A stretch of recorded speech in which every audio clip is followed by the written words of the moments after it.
Maayong buntag Pagadian City, maayong buntag Zamboanga del Sur. Ako inyong host, Glenn K. Candia Peñalosa. Ug karong buntaga, kauban nato para istoryahan ang mga ato ang mga wins, no? Ato ang mga progress, ang mga plano ug mga priorities nga pagabuhaton diri sa lungsod sa Pagadian. Kauban nato walay lain ang amahan sa Pagadian, Mayor Samuel Samico. Good morning, Mayor, and congratulations for another term. Yes, thank you very much, Kling.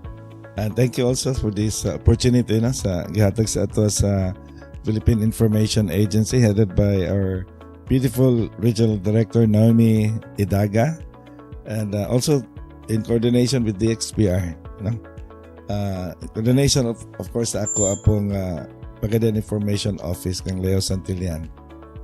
Yes, again, Mayor, no, congratulations, Mayor, for winning another term. Yes. And sa imuhang na-mention, Mayor, sa imuhang mga speeches sa araw sa Pagadian, sa imong oath-taking, you said that 16 years na ka, no, sa imuhang public service dari sa lungsod sa Pagadian. No, With that, 16 years as mayor. yes, 16 years as mayor of Pagadian City. Napay vice mayor, napay pagka-councilor. So that is kanang kuan na jud no murag baka pareho ra ang tuig na ko mayor ila akong edad mayor sa imuhang service sa Pagadian City. But with that years of service mayor sa Pagadian City, unsa ba ang mga notable accomplishments nato diri sa lungsod? Yes. To name a few, ang pinaka accomplishment gud akong nahimo is of course ang actual regional transfer sa mga national offices from Zamboanga to Pagadian, because it's a long battle of tug of war between Zamboanga City and Pagadian, but I was lucky enough na nakuha gid namo during my term na as mayor, no? Imagine since 1990 pa 1990 and 2004 pag mayor na ko 2004. After 2 years siguro, nasugod na actual transfer. But of course, we spend so much also. No? The city government spent billions also for the entire span of more than 20 years. No, development of the area, purchasing the lot, water, electricity, mga hakot-hakot, mga transportation, mga tanan, everything. We also offered 2 years free rental. So 2 years before na sila mga opisina, they were already here in Pagadian. I paid all the rentals for more than 60 plus offices. So it's also millions and millions. No? But no regret, at least at last, nanagits Pagadian ang Regional Government Center, which is very important for us. Especially a growing city. If you have everything, if you have all these national offices here, the tourists or whatever transaction nga ilang i-transact, we just call all the people coming in as tourists, no? Daghan jud. So dako kay diferensya sa tao nga mo bisita sa Pagadian. Pila ka opisina ko. So, in every office lang, may pila lang ka mo, kliyente, round out mo. And then, next, of course, try git na ko, and I exert so much effort, pila ka years, balik-balik.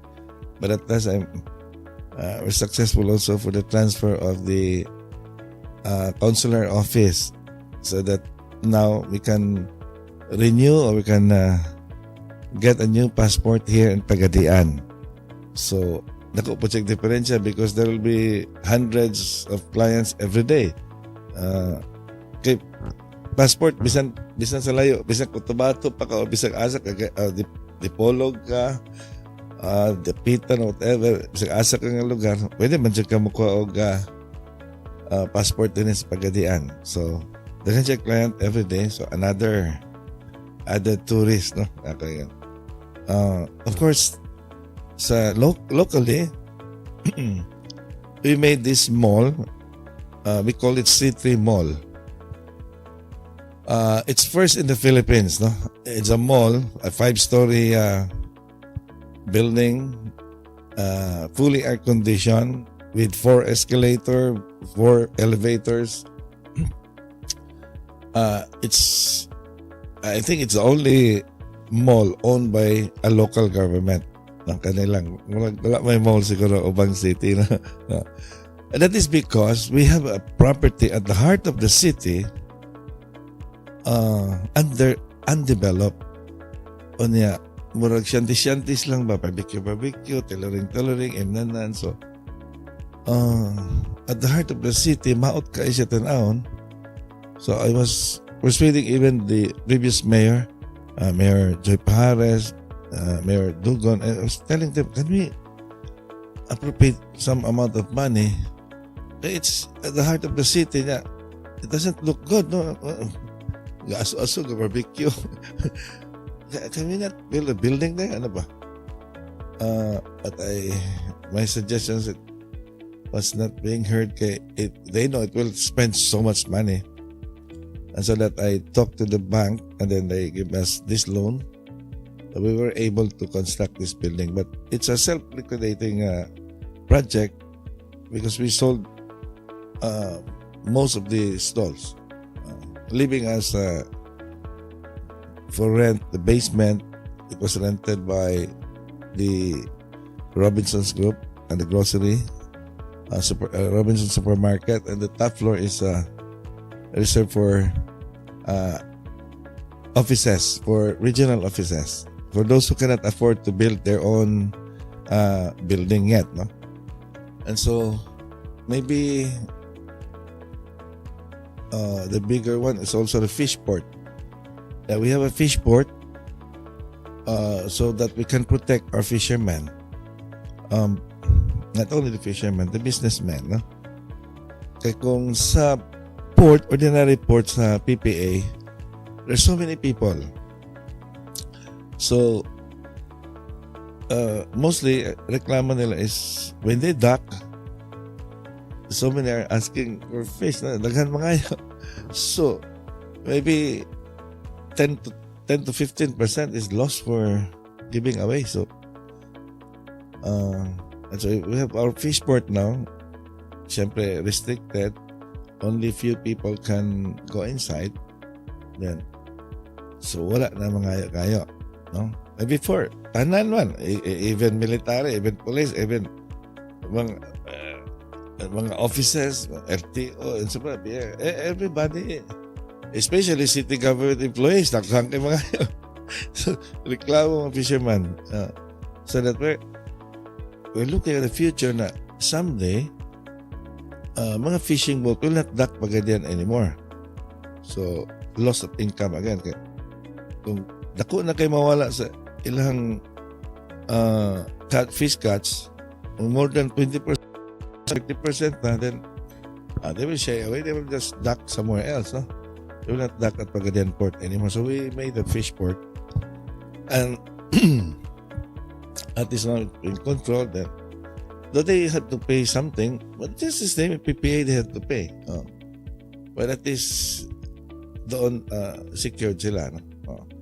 Maybe also the public market. We built more than 100 million perimeter buildings sa market to look nice, look good, no? Siyempre, merkado, anywhere, basta public market, medyo topsy-turvy maganda siya basta public market. So this is like the facade they made in Tagaytay City. Pero facade lang yun, no? This one, it's really a building, no? Covering the entire Agora. Yun. So, daghan ang mga tao, no, nga naabot sa Pagadian because of those programs or priorities nga gihatagag pagtagad ni Mayor o iyahang dungag, no, sa sabay sa pagdala sa kadaghan sa mga tao pasulod diri sa Pagadian.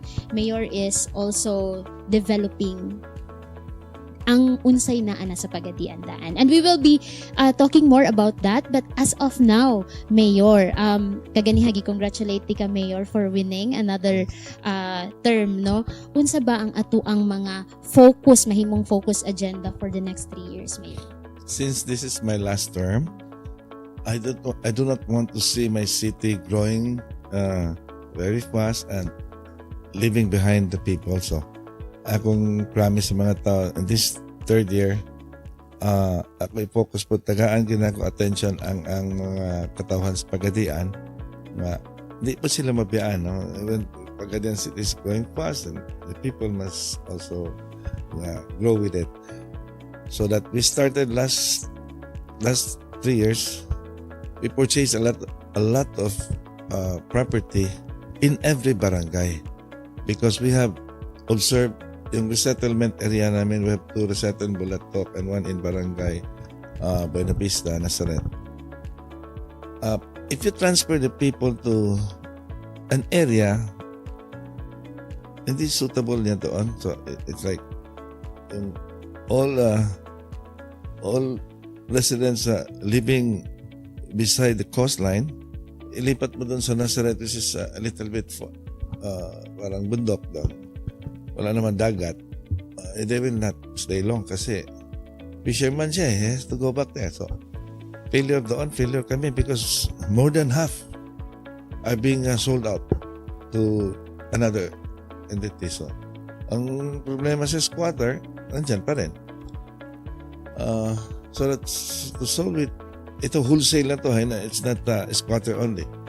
Even if not squatter, even if you're renting, what our bold plans is to give every Pagadianon family a parcel of land where they could build their home, their house.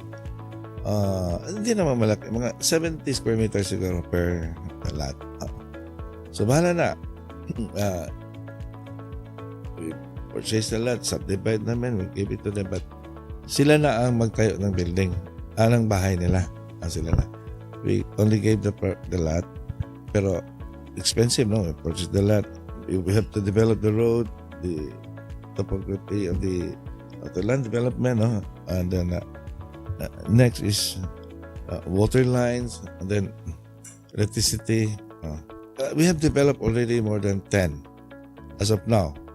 10, we call it Ascenso Village. Ascenso Pagadian kasi kami, so we call the village Ascenso Village. So that now we learn our lesson, we purchase property in every barangay. So by housing namin is in every barangay. Then there's no reason ibenta mo pa kasi you're staying in your barangay. Your relatives, nandyan lahat. So, maybe a little problem is those barangay at the heart of the city, mga highly urbanized urban barangay. Kasi the property here is very expensive. So urbanized barangay lang. Yan lang, magka-problema ko. Maybe mga around out of 54 barangay siguro, we'll have a problem with. So check ko na mga maybe 8 barangays ang may problema ko. But if you were to buy the property, maybe siguro condominium na lang gawin dito, condominium. And also, we're concentrating on the airport. I always visit Kaap, GAB, and DOTR, no? To always put funding in our airport. Good. We're being downloaded with 200 million for the purchase of the rest of the property there at the airport, for the expansion, for the new terminal, for expansion of the runway. There's a project being bidded almost every year, fencing, embankment, and maybe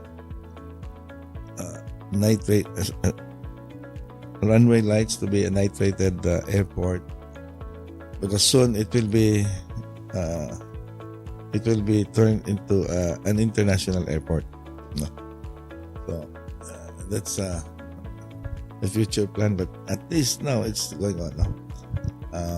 And of course, most of all, we were really planning to be an independent city, like to be a highly urbanized city, and also to have our own representative, to be a lone district of the province. So we will have our own representative or congresswoman for the city of Pagadian. Wow. I believe, Mayor, no, nga ang mga katauhan sa Pagadian City, they share the same dreams, no, and aspirations for Pagadian City, and for us nga mga nibalhin po diri because of the regional center, we look forward, no, nga makita ang Asenso Village sa Pagadian City. And sa mga na-mention nato, Mayor, no, it will boil down to nagkadaghan jud ang tawo diri sa Pagadian. So nagkadaghan ang tao, of course nagkadako, no, nakita nato ang development and progress sa Pagadian, but naapoy dugang need, and one of the basic needs, no, sa mga tao is ang water. So for the concern nato sa water, Mayor, what are the efforts of the local government unit para ma-meet ang need, no, sa tubig diri po sa Pagadian City? First, the city government was able to purchase a drilling machine. It's not ordinary, it's a big one. It's a 10-wheeler capable of drilling up to maybe around 500 feet. Okay, so here in Pagadian, we drill 200 feet, 300 feet. You have water na lalabas ng tubig now. But now we concentrate on the drilling dito muna sa mga government facilities, no? Like Agora namin, like Plaza, we drill right now drill siya doon sa soil laboratory. May ginagawa akong soil laboratory para makatipid ng mga fertilizer, no? Tapos doon sa parking terminal natin, in water, maybe next is the fish port and the water park. We need to have our own water. So after that, pag na-drill ko na lahat dito, but right now pasingit-singit, no, we have drilled around 3 to 4 barangays na, I think, no, na yung mahirap talaga sa water. So we try to drill. Meron din kaming isang talawang barangay na failure. Failure kami with drill for more than 3 months. Wala talagang tubig, so failure kami doon. But there are barangays na successful naman. But when you say lack of water, so yung drilling machine namin will be drilling all over the barangay. Right now, for the past 3 years, concentrate ko muna sa city government. Siyempre, may IPT namin, hospital namin, the city hall, the plaza. Ang dami kasing facilities ng city government. So, we do our own drilling muna sa self namin. But pero may singit na nga. May successful kami mga 2 barangay na ito. No? Then, failure kami 2 barangay. Parang wala talagang tubig yung barangay na I just try ba. Sige na, subukan natin. Umabot na ng 350 feet, 400 feet. Wala. So, surrender ang team ko doon. We'll look for another area. Dito din sa water district, we talk about the bulk dito talaga sa sentro, sa mga residents lahat dito, sa mga business sector. Of course, it is controlled by PAWAD or Pagadian Water District. No? They have their system kasi they have their own board, they have their own laws. They're under LUA, no? So that we can only inject ideas, we can question them, but we cannot take over the operation. Wala talaga kaming say dyan. Sila. They have their system, they have their own. They're independent. And some are blaming me, but I've explained so many times that PAWAD is not under the office of the city mayor. Though I can appoint some of the board, but not all kasi previously meron na, nandyan na. You have to wait until such time end yung term niya. But nevertheless, advice namin, if you don't have the money, the city is growing very fast. Most of the barangays sa sentro are having only 3 hours, 2 hours, 3 hours, 4 hours lang ang services. So, hindi pwede yan. How I wish that we wanted the city officials, maybe all the people of Pagadian, we really wanted to have a 24 hours service of water, no? So that I was telling them, choose a partner, a financier who could help us. And the board, the negotiation for more than 2 years, I think. So kung sinong napili na they choose the Pamana water, ano yan? I don't know what's the name. Basta, I know it's Pamana daw, no? Who won. It's now their partner. So I was telling the people that we also have to give chance for Pamana to redesign everything. Kasi I was calling the manager of Pamana, what is happening? Siya, sir, your pipings here are old and dilapidated. We have to change slowly. We have to change everything. Mga pumps, no? And it's true. I was asking the PAWAD because the management is still there. PAWAD is still there, no? The PAWAD manager, Soliano, is all, our chairman, si Jun Talib, and all the board, they're still there. Pero somebody is operating na lang, no? I mean, they're trying their best naman, Mayor.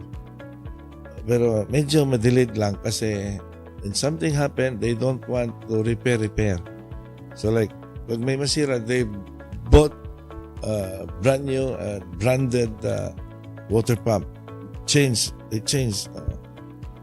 So, medyo ma-delayed lang konti, kaya magreklamo ka agad. But when everything is changed to brand new machine is water pump, hindi na magkaroon ng problema yan kasi brand new na lahat. And then they're outsourcing more sources of water. So meron silang mga 3-4 yata i-deal nila ngayon. They're just looking for area. Sino makabenta ng area, they will buy it. Then mag-drill na sila mag-drill. And then yung sa contact yata nila, they have to impound the entire water of Tulangan River, and they will get the bulk of the water from there to transfer it to Pagadian. So at least the Pamana group is so big, very, very rich. So yung mga 1 billion, 2 billion kaya man nila yan. So at least I'm happy with the decision of the board choose a partner. Yan lang. Siyempre, ipitin na nila yung partner na to really move fast na kung ano yung promises, kung anong pinag-usapan nila, they have to do it. More sources of water, fast changing of all these water pipelines that are dilapidated. Parang na-shock na sila. Ang dami pa sira dito. Mas luma ng mga ano nyo lahat. Ay, you cannot do anything. Nakita niya naman when you have a contract with the power. Nandiyan na. So, maybe lang ha. Maybe 1 year from now. Let's give them 1 year. Maybe 1 year from now, we can feel the improvements. 1 year from now. Not maybe 1 year, but maybe 4 months from now, 5 months from now. Kasi pokpok namin palagi. So with that, Mayor, no, para sa ato ang mga kahigalaan nga naminaw karon, while the local government is addressing this problem, no, concern ang sa tubig, ang mabuhat sa mga katawhan is to conserve water. Okay?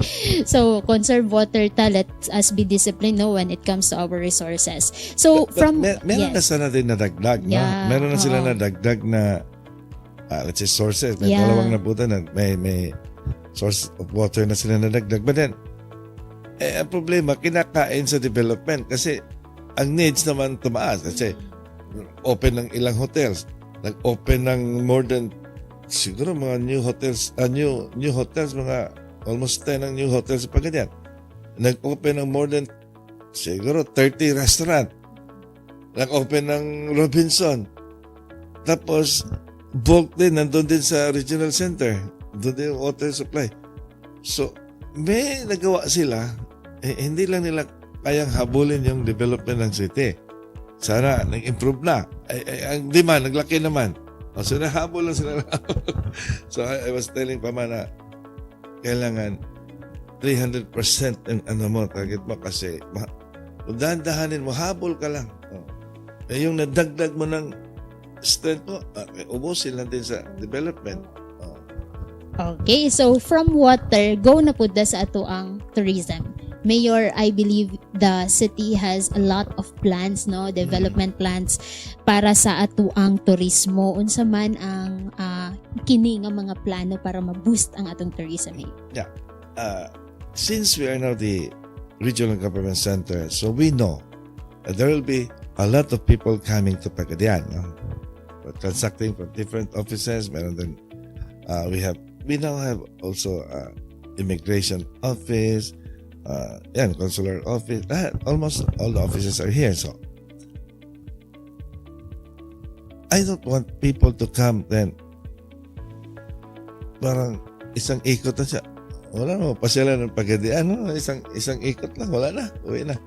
So we wanted them to stay overnight. No? So that I have set aside more than 30% of our infrastructure funding to tourism infrastructure. So that now we're very happy if you can visit, open na operational na, but still free pa ngayon, no? Free. The stays free pa, hindi wala pa ordinance. Our water park. So,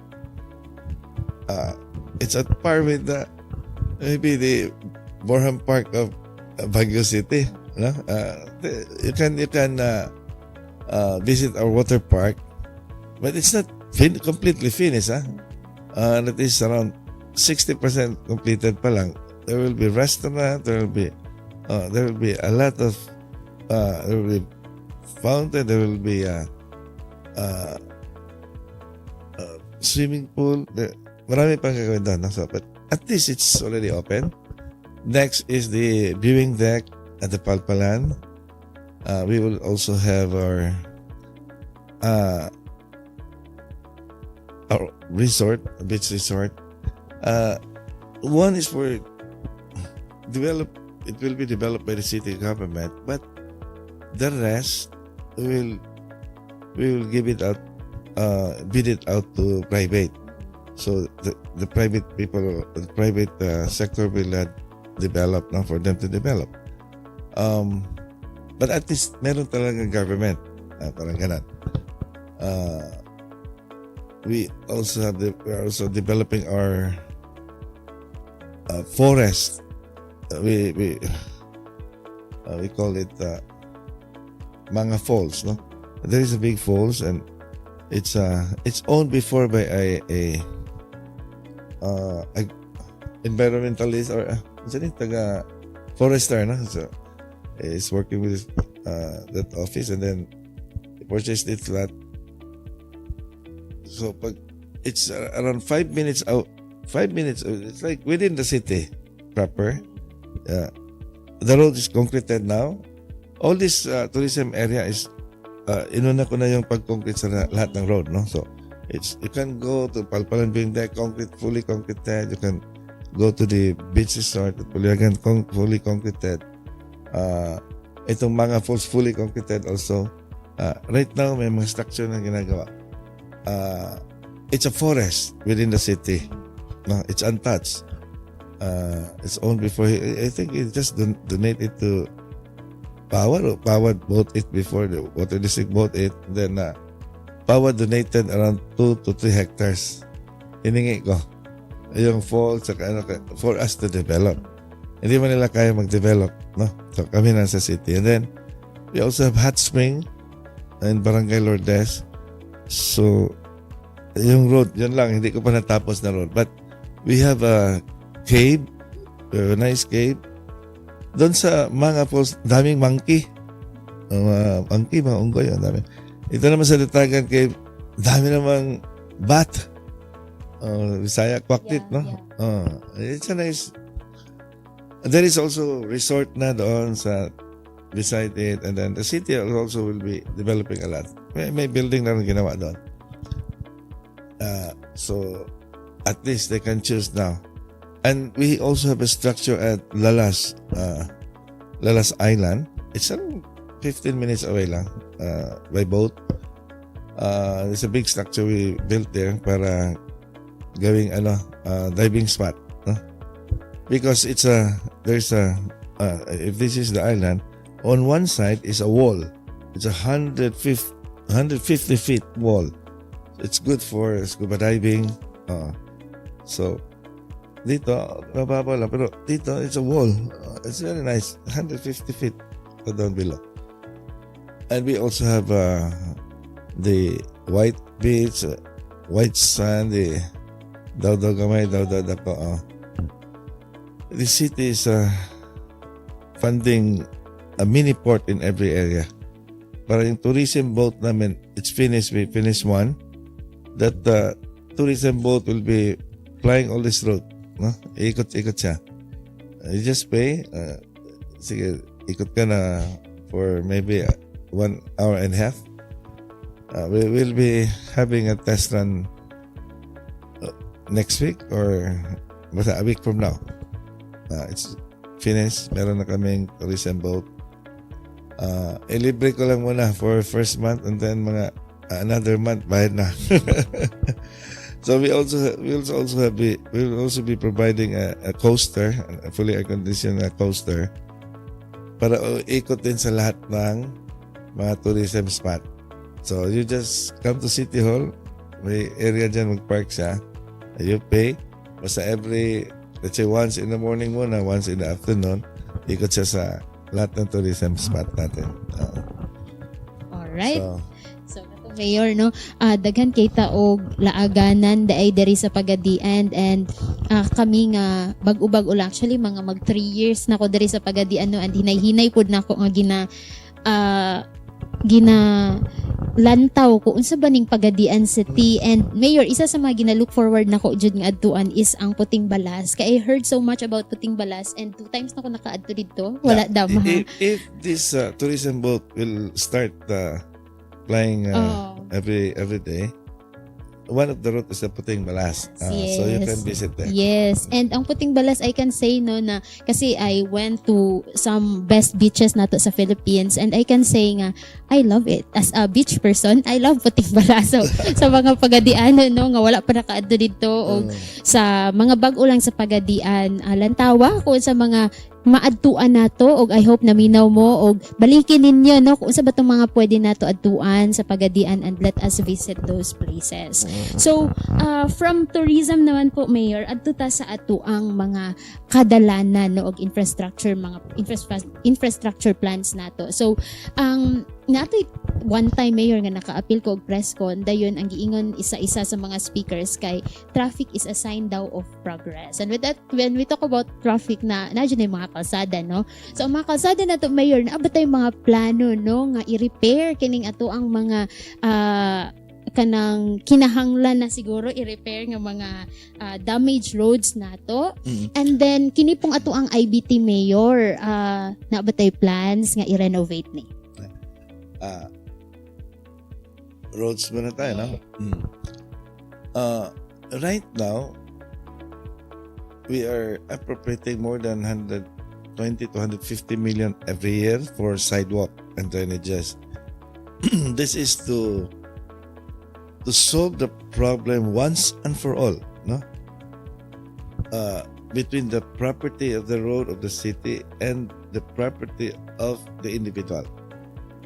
So that survey, we bought high-tech RTK surveying equipment. It's more than millions of peso mga equipment then. So that I want I want it to be very accurate. Okay, I don't want to intrude to private property, no? And later, we'll be facing cases, no? So, it has to be accurate. Para now, ito delineate asa gid kutob ang property sa kalsada, asa imong private property. Because right now, pwede pa ta maguba sa building if it's only 1 story, 2 story.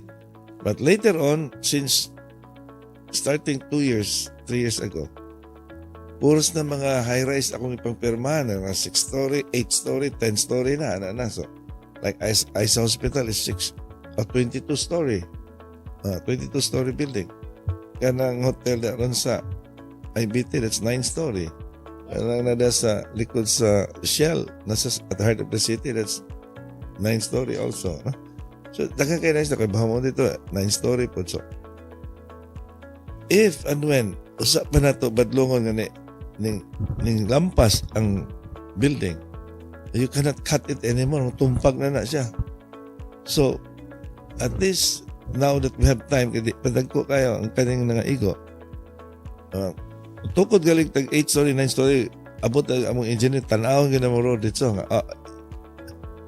setback ka, setback. Kaya lampas pa niya. Among klaro kay you cannot destroy the building anymore, no? It's very expensive then. So at least karon, our road are widened. We have sidewalks. Now we have sidewalk lights. We have trees planted in the sidewalk. So magwapa na siya, hinahinay. Maybe siguro mga 80% na ko nahuman na ang interior syudad, no, sa mga sidewalks with drainage na siya sa ilalom.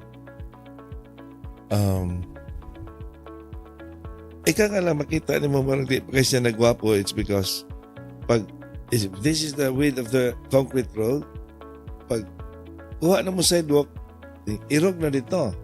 So na pa yung mga vacant na rin pa. Parang, right now, we have bidded to around 20 million, 2020, to cement all the gaps. At itong, siyempre, Manay Road ka ron. Pagbuhat na sa sidewalk drainage, inairog naman dire. Nakuha na yung property line sa road. Guba ang mga balay. I was even asking resident Pagadian, mga Juko Pasaylo all the time. Kada namin trabaho sa sidewalk, lagi kuran, ay masapsap nga balay, na building maigo. So, wala pabor-pabor. Fair to all. Gabas ka mga balay. Basta, sidewalk tao siya. Then, pag natin ang concrete road, dire ng sidewalk, so na gap dire. Mo ni ron yung project sa kanang 20 million, nag-cement lang sa gaps. We call it gaps, no? Aside, nalay medyo daot-daot nga road na diha sa kuan po, sa highway, but that belongs to the DPWH.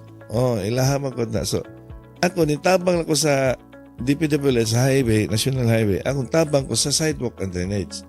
Pero sa road, di kayo ko kahilabot. Kailangan sila yung mga program nila, noon saan nila. However, uli ka lang dyan sa kampo, pero ng asphalt na tangtang. So, I keep on asking DPWH to allocate funds na to. Akong problema is like kaning mga pinaka-meron ako Danlogan, Tulangan lang because of the quarry area pa. So, diha muagi ang tanan mga trucks fully loaded with sand and gravel. And our concrete cement before is only 6 inches. It cannot withstand the weight. Ang 10-wheeler mga China nga vehicle made in China, but nagko kay karga. Abot nag 20 cubic, pati yung mga ata mo crack kita lang. So, I was having a hard time karon ako pang reblocking, but I don't know, maybe time will come.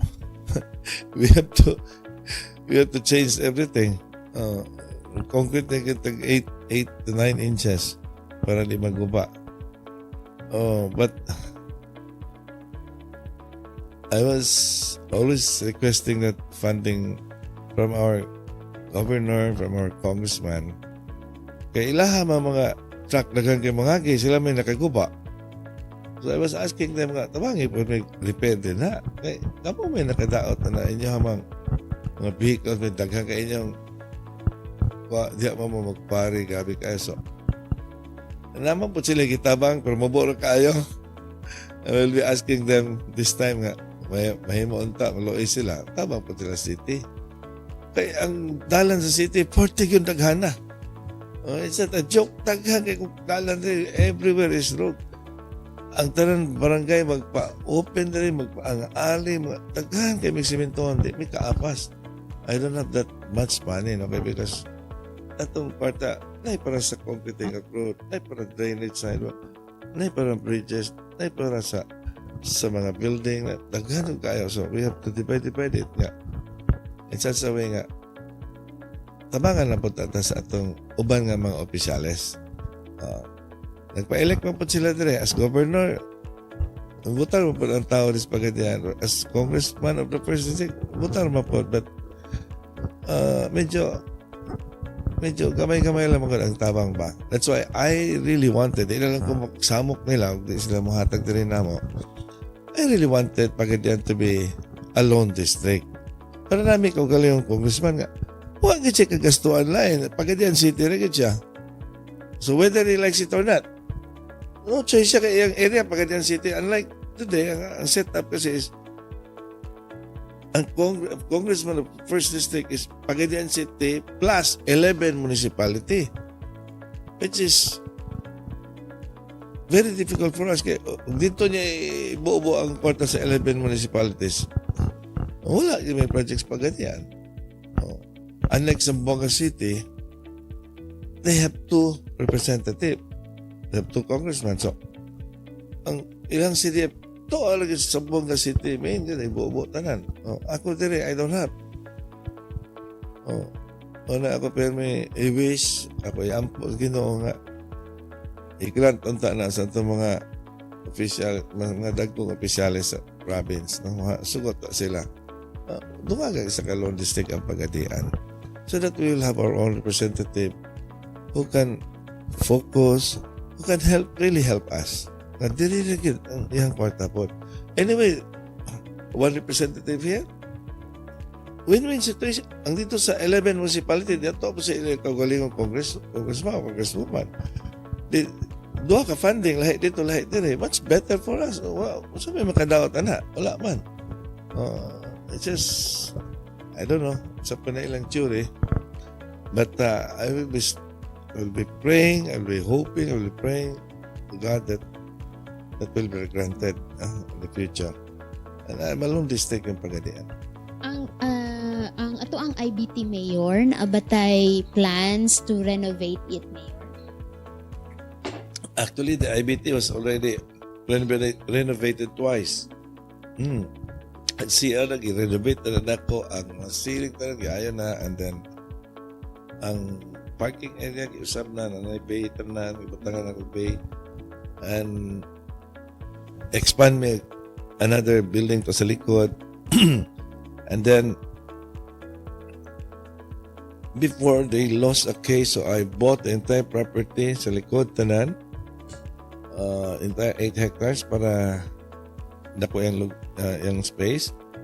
And there is also one we lost, I don't know naunsa to, I was not here, naputol man ko ng akong term. I was not here, pagbalik ko napildi daw, and so we paid maybe 15 million for, if you look at the IBT, yung right wing, yeah, I have no choice, nandiyan ang IBT, so we have to pay. So and then we made another IBT2 dun sa Obos. So tanan passenger buses flying to other cities dito sa taas. Big buses there. Small buses here for jeepneys and mini buses flying within the province lang. Within the province. Dito outside the city, outside the province. So maybe we will again introduce another improvement. Kay na ako idea nga na portion sa ito nga sa passenger waiting para i-aircon na to. Matatag aircon nga na portion nga sa waiting area sa passenger. I-aircon na to para di pudlo Pero hangin na po ko sa mga bus company, ma-increase po gamay sa ilahang fees dito. Kaya ang barato mo kaya mong fees ka. Miss Smile jud ko mayor paingugi aircon kay isa po ko sa nagatindog dito mayor. There are Stay times dito. po magulat ka. Wait pa sa imong baso. At least na aircon nga. Yun, facilities. oo. Ang mga taga-pagadian o even atong mga travelers no will be excited nga makadungog nga soon mag-aircon ang atuang IBT. Sige Mayor, ang diri sa atuang lungsod Mayor sa city proper makita jud nato di ka deny daghan jud ang mga developments, but I believe this administration is inclusive. So para sa atong mga far-flung barangay Mayor, unsa man ang atuang gina-focus nga program pod para sa ilaha? Every year, di man sila masiro na adyo kay hatag nga concreting of road. Hindi man dyan mahuman po og concrete ang tanang road because every year magpa-open po sila road. Kasi sometimes parang kanang hunong-hunong nga kung ng opening be. Pwede ko makahuman. Almost done na ang concreting diya. Ang nagpa-open na po dito. Nagpa-open na po dito. So next year, mahangyan na po siya ipa-concrete na po ito. Never ending, ha? Never ending. So, yung kumatanig, yung kahuman, ano, concrete sa tanang road. Kaya, sa paghuman, sige mo pag-open. So, every barangay, na yung purok na layo, na daghan ng tao, daghan ng populasyon, yung i-open, daghan yung tao dito, open na po ka. So, lagyo, ba kayo ng ilang purokan, binaingog diri, diha lang, shh, layo to, layo, very far.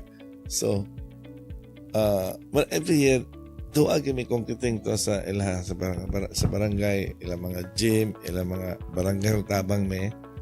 And then, maybe this time, gawas sa Asenso Village, nga concentrate pa na mo in every barangay. Maybe ang pinaka-main road may among widen na mo kamay. Widen ka mo kamay ra among road sa barangay. So maybe we will extend 1 meter both sides. Muna pinaka plano na po dito para mo dako tanawon. Okay. So that's good no, basta kalsada nay ang kalsada dili lang na siya agianan sa tao, but it's a way no for more progress. So ang atong mga barangay makita nato nga progressive food.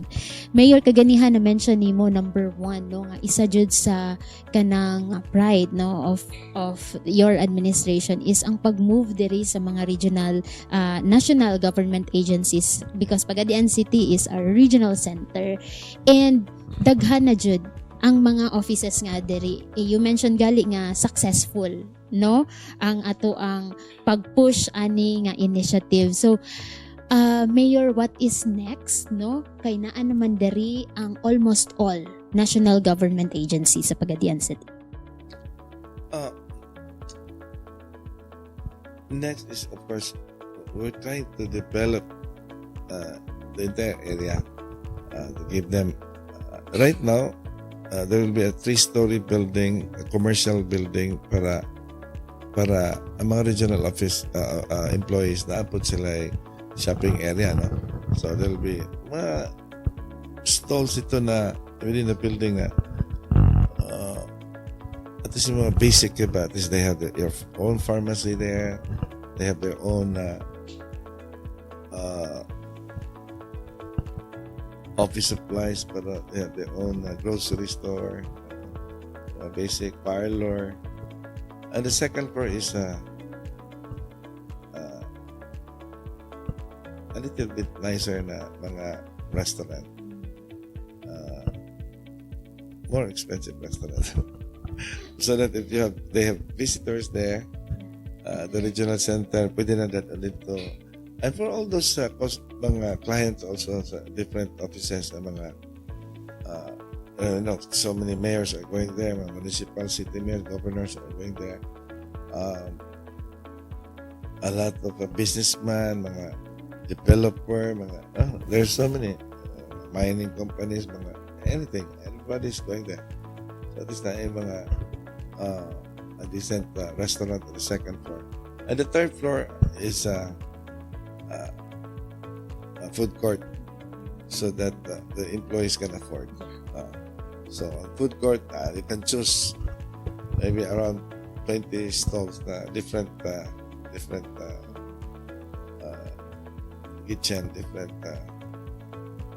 then some will be mga for snack, for ice cream, for at least the entire third floor food court siya. There will be also a gymnasium there. Right now, maybe mga 80-90% completed. There will also be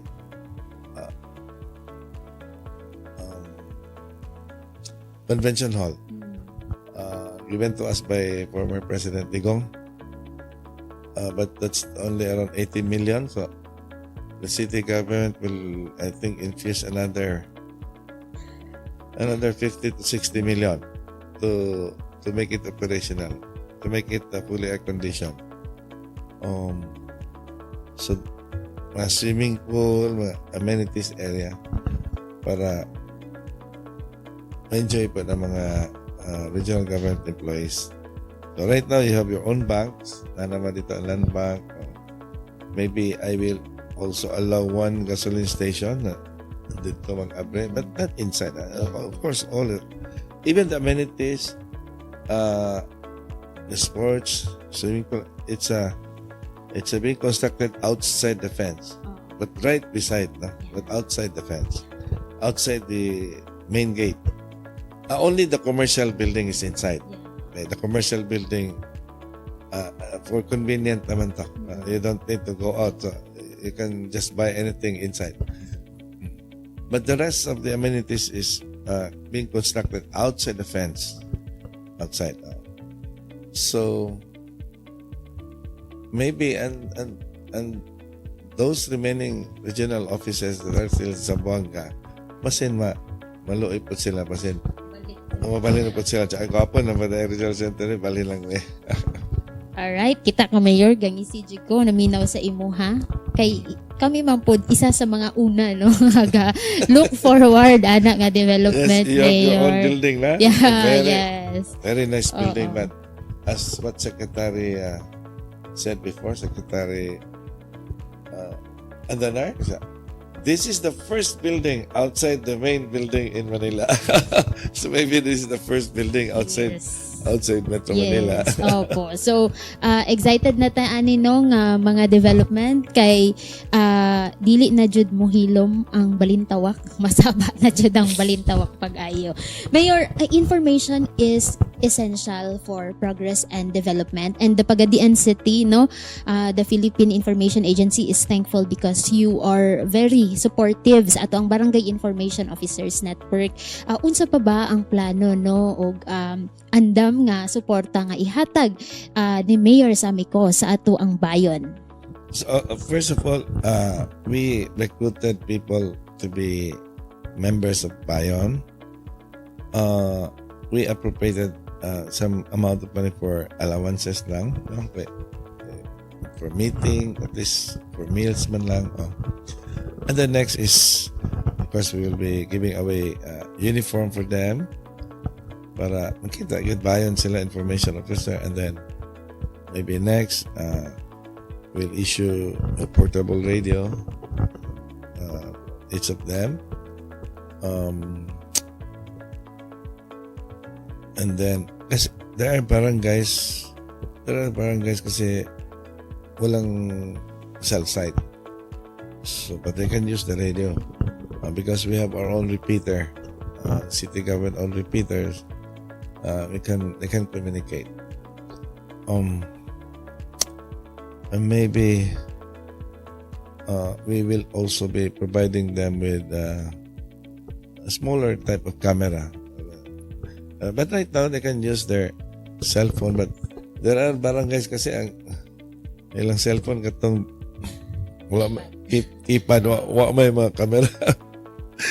And so we're planning to purchase one type of camera na not that expensive, durable lang.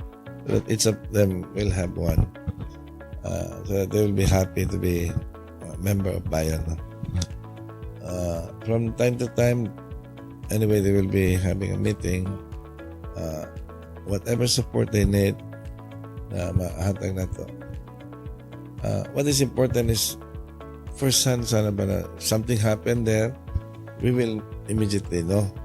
Somebody can text us already. May sunog dito, may landslide dito, no? Especially mga calamities, no? And then, may mga bad people ang abot dito. What pinaka-importante when it comes to peace and order. Somebody can inform us. So, but at least the bayan will have a full support. We even called them last few days ago, no? Lay? Few days ago, bayan to, no? Oo, bayan. Give them allowance. Personal to. Yun, ingon gali sila no, an informed citizen is an empowered citizen. So we want no through information nga ma-empower jud ang Pagadian City. Mayor, as amahan sa lungsod, no, salamat kaayo Mayor di ay sa imuhang oras, sa imong gihatag, malaman atong mga gipang istoryahan, and hopefully na learn no sa ato ang mga tagipagminaw ang katong mga gipang istoryahan. Those are essential things no nga concern jud sa tao. But before we go, Mayor, ang imuhang mensahe sa ato ang mga Pagadianon. Of course, sa tanan Pagadianon, rest assured, because since this is my second and final term, the second round ako, last term na po ko, rest assured na I will double the effort, no, to make Pagadian one of the most progressive city in this country. Kung ano pa, expert naman ko pag mayor, 16 going to 18 years na ko sa expert na ta, will make things faster. But of course, that I will be asking the Sangguniang Panglungsod, no? Since naganda-ganda pa nila og speakers, I'll asking their support also. Like, without them, sige babag po og binuang that at mo lang na siya ang kumahamper ko diha. But I've been praying to God all the time. Wala lang yung nana. No? If you're elected, then mong focus is for the development of the city. No? So, Tanan Pagadianon, thank you very much for supporting me last election. Philippine Information Agency, thank you very much for giving me this chance to be aired, and also to the XPR. Thank you very much. Salamat kayo ninyo. Daghang salamat pud Mayor, and until the next time no nga maka-istorya na pud nato balik si Mayor. Daghang salamat Mayor aning inyohang oras, and God bless no as you lead Pagadian City. And with that, daghang salamat pud sa mga naminaw sa atoang programa karon sa tibuok pwersa sa PIA, gikan sa tibuok pwersa sa PIA ug sa DXPR. Daghang salamat sa pagpaminaw. Sa ngalan sa atuang PIA Regional Head Noemi B. Idaga and Director General Catherine Chloe De Castro, ako si Clen K. Peñalosa, nagpahinumdom nga ang nasayod nga katawhan gamhanan.